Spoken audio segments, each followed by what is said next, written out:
we've got a pretty cool addition to ROVer's capabilities. And in a moment, he's going to take a photo of us. And now if we look over at his website and refresh the feed, we can see the same photo. Let's do one more and refresh, and we've got instantaneous uploads to the web server.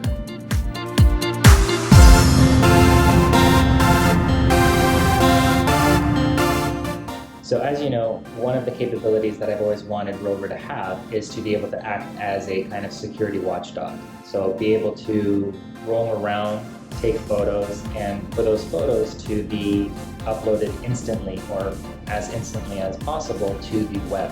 Because what's the point if the photos are stored on him locally, right?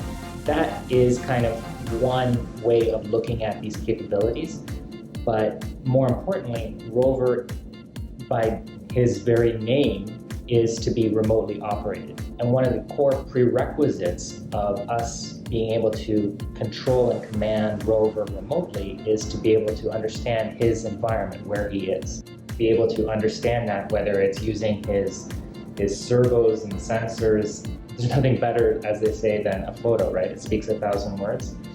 So to be able to take a photo of his environment and be able to then make a decision as to whether we're turning left or right, or whether we need to reconfigure his leg orientation or what have you, making use of that camera and having those images available from any web browser is pretty key to ROVer's overall capability of being remotely operated. And besides all that, it's just pretty damn cool.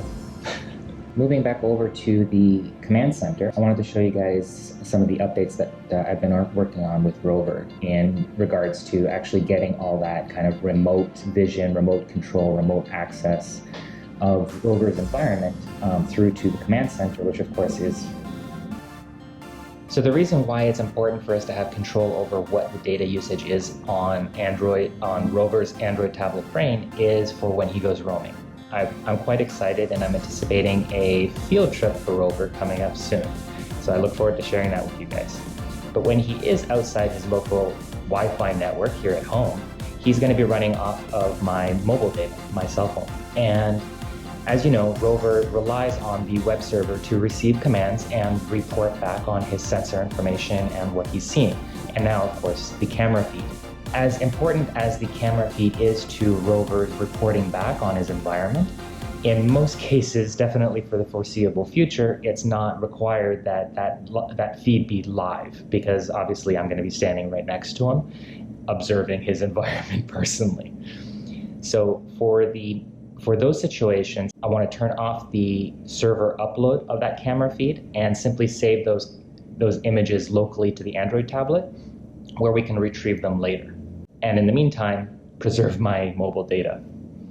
Save me a little bit more money to spend on ROVer, of course. So if you're looking over at the command center right now, you can see that we've got the Android tablet is not running ROVer's application, ROVer's brain app. And on the command center here in the upper right corner, we see that ROVer is offline. So basically we've got a two-way communication between the Android tablet and the web server that is informing the web server of the last time at which ROVer has interacted with the server, and consequently indicating whether he's online or offline. So now what we're going to do is launch ROVer's app. So what you just saw was ROVer take a photo, which you saw appear over on the Android tablet, and you saw the same photo appear on the command center live camera feed. We also see that the ROVer status has now been flipped to online, with the last fetch time being 8:29 a.m. Eastern Time. What I'm going to show next is I'm going to hold up two fingers next to ROVer's Android tablet. So we just took another photo, you saw that being updated, and here over on the command center, we're seeing that photo did not come through. And the reason for that is we now have control over whether or not we want that information to get posted to the server. And we're doing that through a new section of the command center, which controls settings. So we had Drive previously, we had the server functionality, and now we have settings. no particular order for the time being. And you can see that we've got the camera on. So I'm going to hold up 3 fingers now. So you saw that just appear on the Android tablet. But over on the camera feed, if we do a refresh, we're seeing no new change here. And the reason for that is the camera is running. The camera is running. It's on a 20-second time lapse as directed by the command center. But we have the data usage flipped to mobile.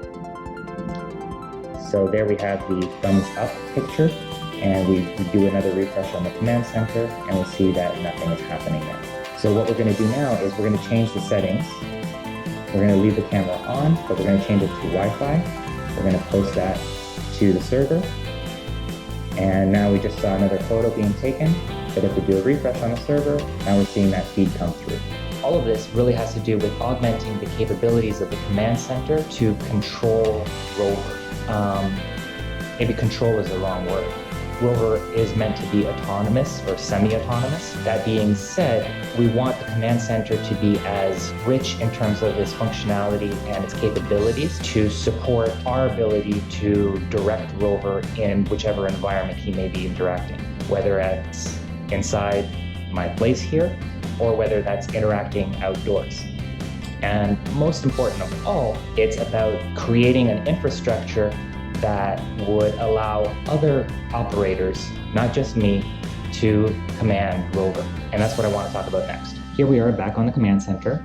And what I'm going to do now is bring up a different browser where I'm not logged in, or I'm not authenticated in to the command center, and show you what the command center looks like now for all of you.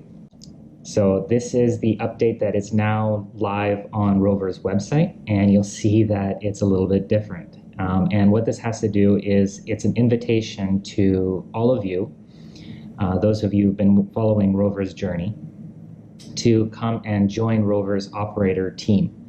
And we're doing that in a sort of fun way. We wanted to reward and kind of thank all of you who have been following ROVer via YouTube with all the videos. So in season 1, you may have seen a bunch of secret codes. I won't say exactly how many there were, but you can see that there were at least 4 based on the update to the website.